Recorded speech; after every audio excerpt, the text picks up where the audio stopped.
and welcome to Tazama.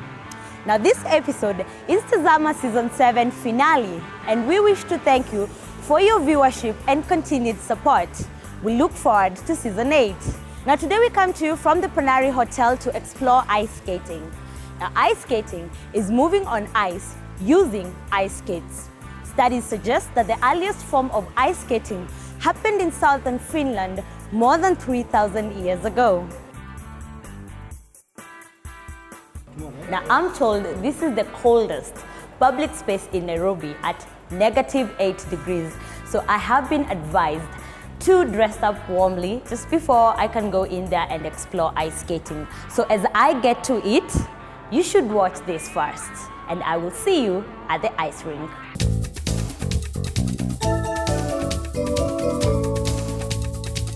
That saved a wretch like me.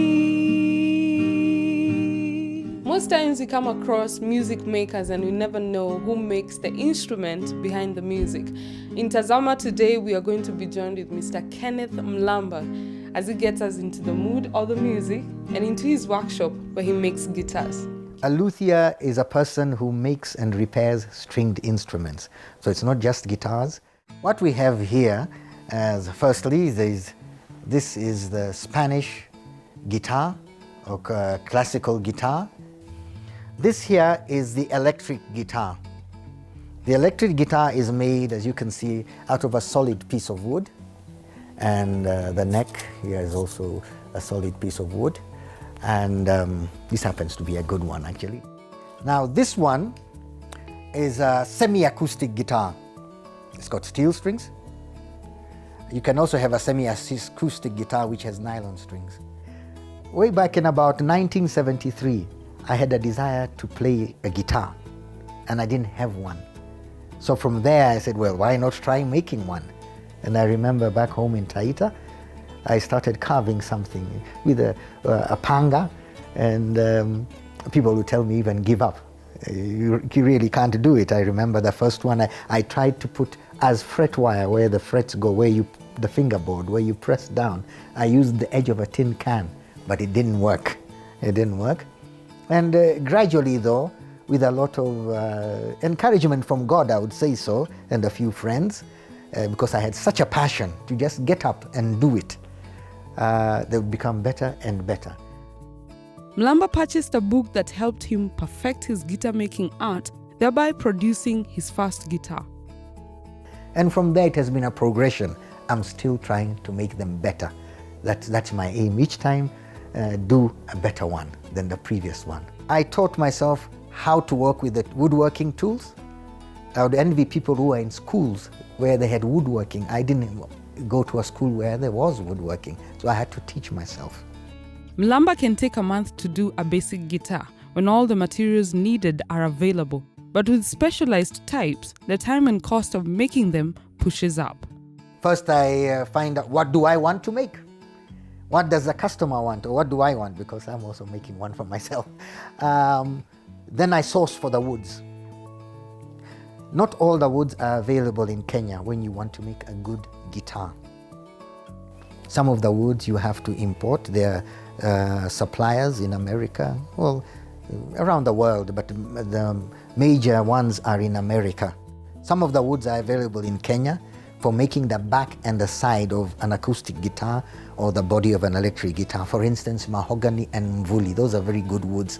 Mahogany is darker, mvuli is a lighter one.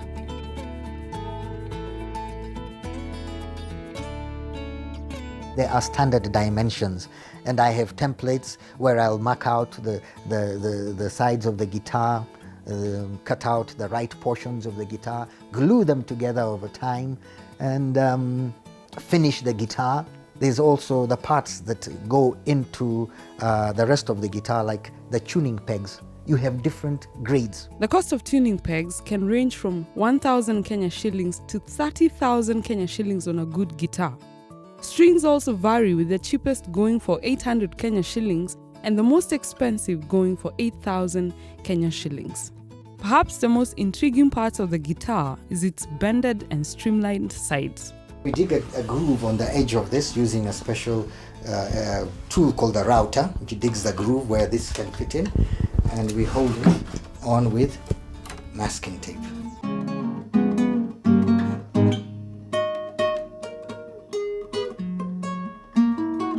These days, there's internet. When I was a young man, having a hunger to make things, to make the guitars, there was no internet. I couldn't get the books readily. Even if you were to order a book, you were not guaranteed it would come. I remember a few times ordering for a guitar making book, I couldn't get it. There's internet these days. You just go to the net, you can browse, even learning how to play, learning how to make. There's so much information. You can just get it at your fingertips.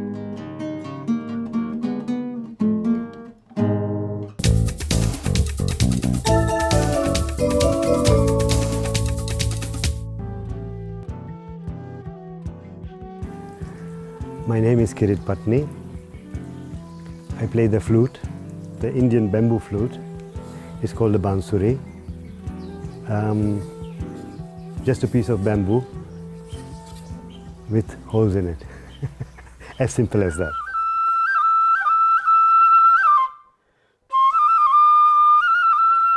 The bansuri is an ancient Indian musical instrument with a great cultural and religious significance among the Hindus. It is revered as Lord Krishna's divine instrument. I started when I was at university in England, and when I came back to Kenya, I found somebody who's my guru, Ustad Bashir Butt. He sings, and so he started teaching me music.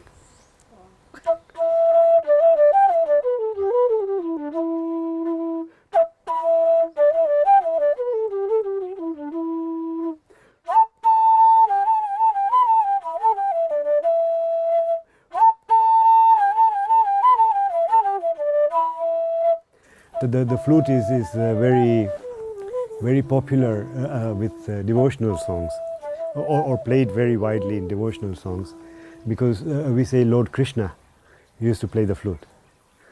Yeah? And you'll always see, wherever you see a photograph or a depiction of Krishna, you'll see him with a small flute in their hand.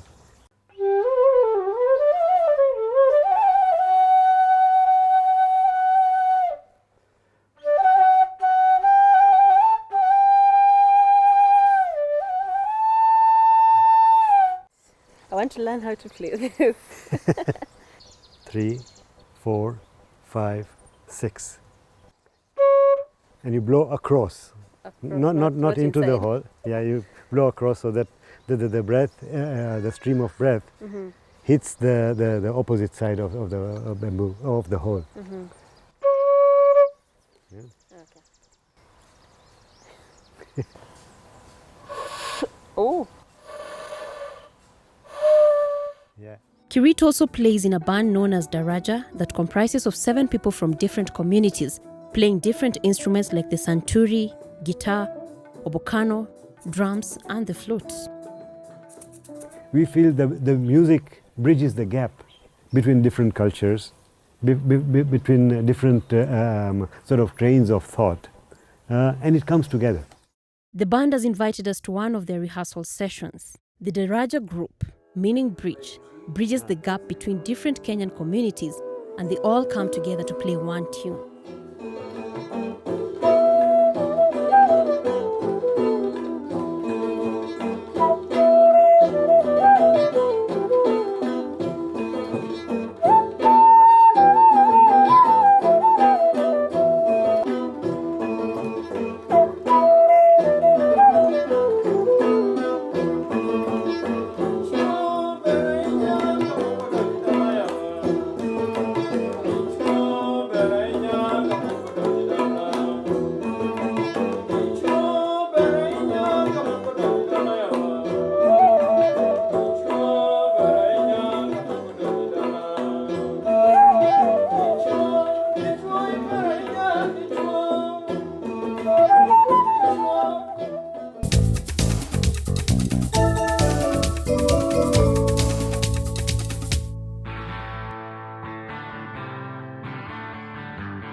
I'm now warmly dressed and ready to be here. But first, let's meet Ben. Ben is an instructor at the Panari Ice Skating Rink. Hi Ben, how are you? Hi, fine, thank you. So tell us a little bit about this ice rink. This ice rink, it's been here for like 8 years now. It's the only one in Eastern Central Africa. And what temperatures do you guys maintain to keep the ice intact? Mostly between -6 and 8. If it goes below 5, yeah, it melts. For first-time skaters, do you offer lessons? Yes, we do. How long are the lessons? Okay, we have a package. It goes for 6,000 Kenya shillings, 6 lessons. One lesson goes for 1 hour, 20 minutes. And so, is there any age limit? Yes, we take from 4 years and above. It's good. I'm asking because I want to try it. I've never tried ice skating before. So it seems I'm within the age. You're not old, trust me. So Tazama will take a short break and we'll be back shortly. And I'm going to try out my first skating experience.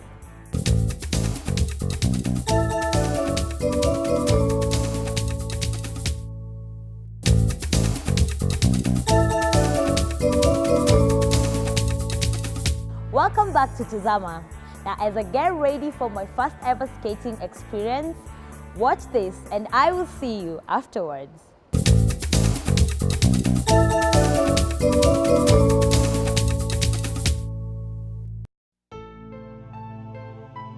Sikuwa najua nifanye nini, nilikuwa tu nakaa tu na yeye kwa nyumba yani. When a baby is born, when they cry, they move their hands bilaterally. When you find it's only one hand moving, there's a problem. If your child, is not smiling by about 4 to 6 weeks, that's a red flag about something not quite happening right in the brain. I think the most critical thing would be 1, identifying a problem, and 2, planning what sort of intervention is going to take place.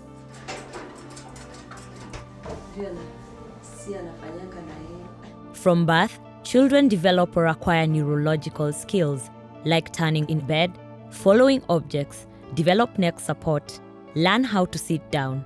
Then they crawl, learn how to stand, then talk, and all this is neurodevelopment. If they skip any of these milestones, then they will be said to have a disorder of neurodevelopment. Tazama heads out to Mathare slums, an informal settlement in Ngong town, to meet up with Irene Nyawera, a mother of 2 boys. Her eldest son, Jonathan, suffers from a neurodevelopmental disorder. Nilipata huyu mtoto, nilimzalia Kayole City Council Hospital, na akawa mtoto mzuri, ako na kilo 3.1 na akalia, lakini after 4 days mtoto akagojeka kitofu, na nikampeleka hapa St. Mary's Lang'ata. Tukalazwa hapo, tukakaa hapo 1 week, mtoto akawa msiba, lakini maisha, wakati anakuwa nikaona atembei, aongei, arushi mkono, akishike kitu, na nikarudi huko. Akaniambia niende nikiangalia mtoto, lakini nikiona atembei nini nimrudishe. Wakati nilitoka hospitali after 1 week, akawa mzima, alipata hizi conversion.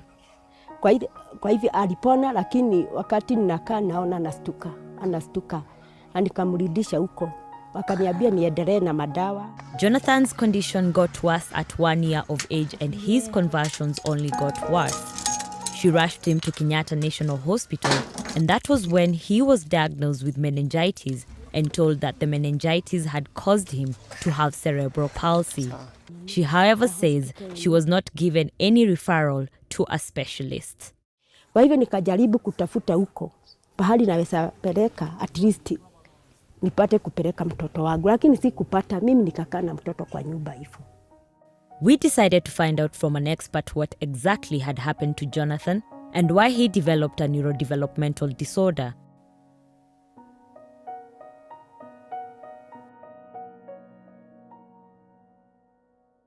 I think Jonathan suffered from meningitis. I also think Jonathan suffered from birth asphyxia, birth injury. It doesn't come out clearly from the mother because the mother delivered in a health facility, health center in Kayole. And we don't have any notes to indicate to us what happened during delivery and after delivery. If the meningitis was treated properly, then most likely we would not end up with the complications that we have.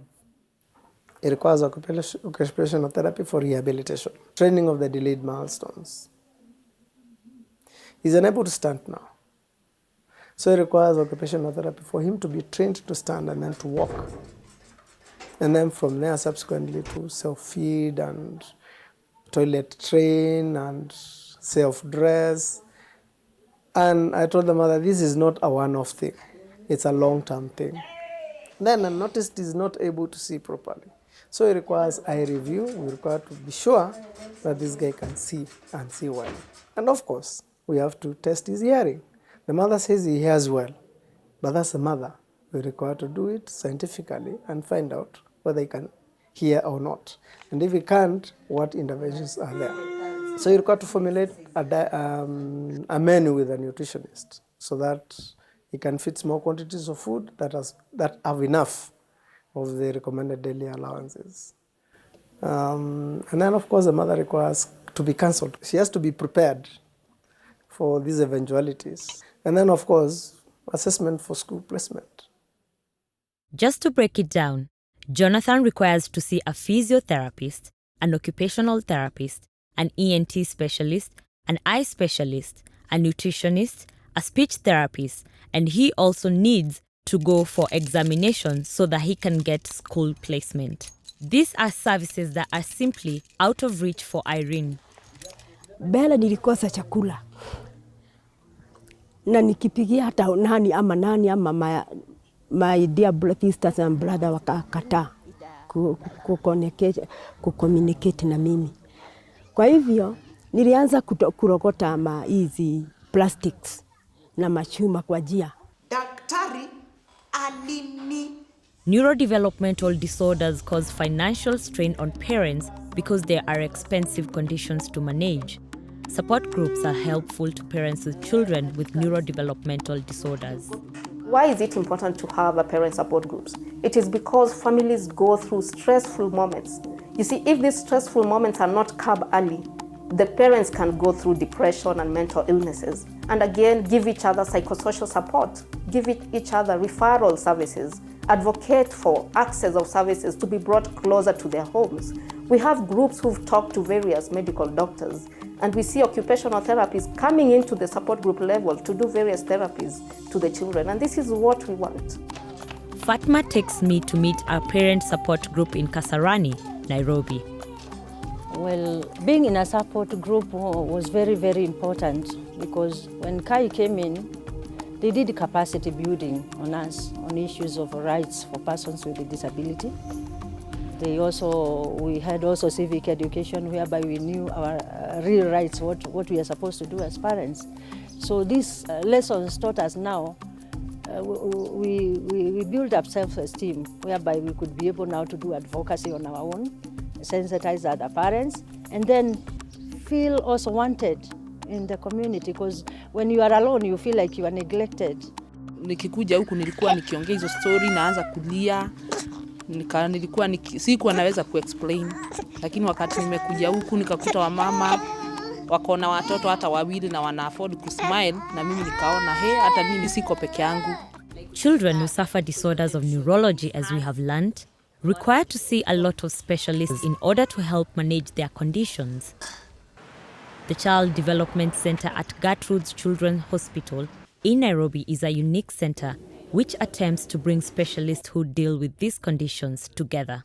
So what we wanted was to start a center where it would be like a one-stop clinic or a comprehensive clinic where any child who had a difficult development neurologically or problems could be assessed and offered some interventional help. What is the key here is early intervention, early recognition of the problem, early intervention. Early intervention and early recognition will help a lot in this for the development of this child, and the idea is to let them lead as fairly normal life as possible. The best time to start with the child is when they are young, because we are working on a young brain, and we say that we use the principle of plasticity.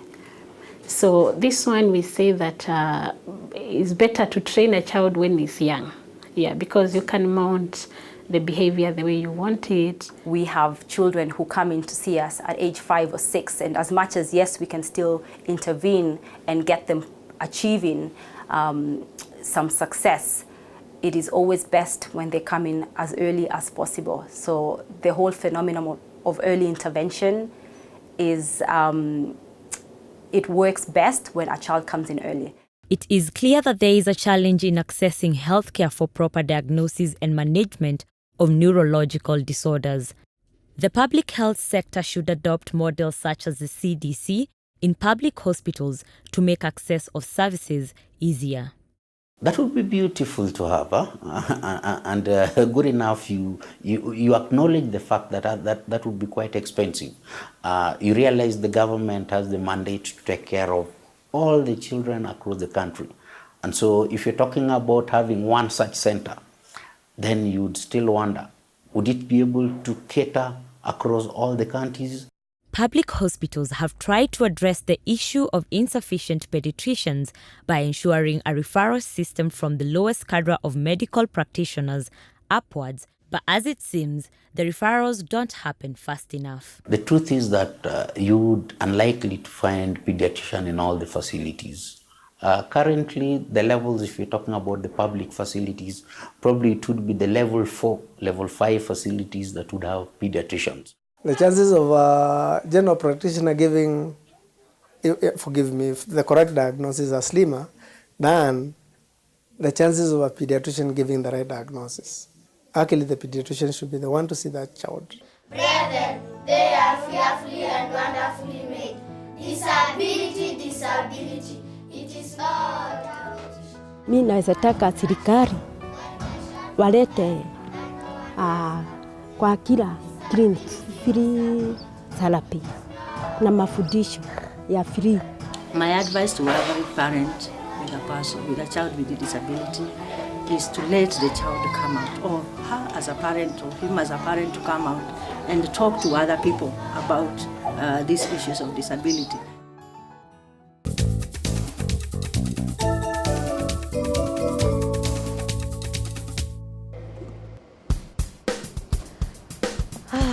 I do hope you enjoyed that story. This is my first time on the Panari Solar Rink, and I'm excited to try out my first ever skating experience, although I'm all jittery. So Ben, take me through the process. Down. Hold on to this, both hands. All right. Then start stepping. I just walk like normally, yes, but keeping a V shape to my legs. Okay. Yeah. Oh, we're learning how to walk on ice. Yes.